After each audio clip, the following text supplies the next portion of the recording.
చేతులపైన tanning వచ్చినప్పుడు మనం ఎటువంటి జాగ్రత్తలు తీసుకోవాలి? అబ్బాయిలకైతే జుట్టు ఉన్నప్పుడు అప్పుడు క్యూ సెకండ్ లేజర్స్ కానీ, నానో సెకండ్ లేజర్స్ కానీ చేస్తున్నప్పుడు అప్పుడు జుట్టు అనేది బ్లీచ్ అవుతూ ఉంటది. అలాంటప్పుడు మనం ఎలాంటి ట్రీట్మెంట్స్ తీసుకోవాలి?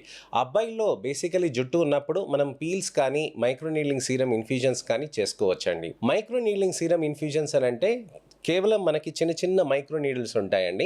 అవి జస్ట్ రోల్ అవుతుంటే చర్మం లోపల మనకి అక్కడ నెమ్మదిగా నెమ్మదిగా సీరం అనేది ఇచ్చేస్తూ ఉంటామనమాట. ఆ సీరం అనేది ఇవ్వటం తోటి మనకి ఏమవుతుందనంటే అక్కడ లోపల మనకి పిగ్మెంటేషన్ అనేది బాగా తగ్గటం అనేది జరుగుతూ ఉంటుంది. అలానే పీల్స్ అనేటివి నేను చెప్తూ ఉంటాను కదండి, ఎక్స్ఫోలియేటివ్ పీల్స్ ఉంటాయి, నాన్ ఎక్స్ఫోలియేటివ్ పీల్స్ ఉంటాయి.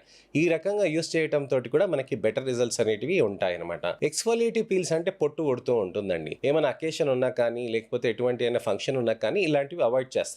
కానీ ఎక్స్ఫోలియేటివ్ పీల్స్ అనేటివి బెటర్ రిజల్ట్స్ పిగ్మెంటేషన్కి వస్తూ ఉంటుంది.